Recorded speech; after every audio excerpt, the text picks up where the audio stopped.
శ్రీశైలం అన్ననే మనం గెలిపించాలి. కాంగ్రెస్ పార్టీ జెండను పట్టాలి, చేతి గుర్తుకే ఓటు వేయాలి.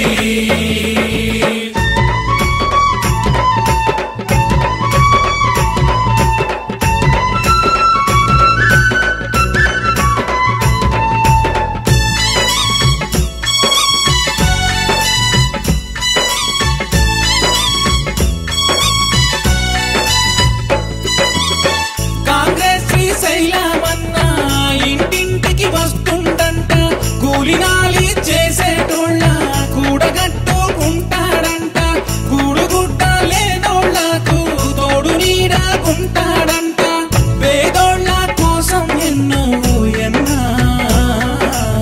పనులు చేసి పెడతాడంట మాయన్న.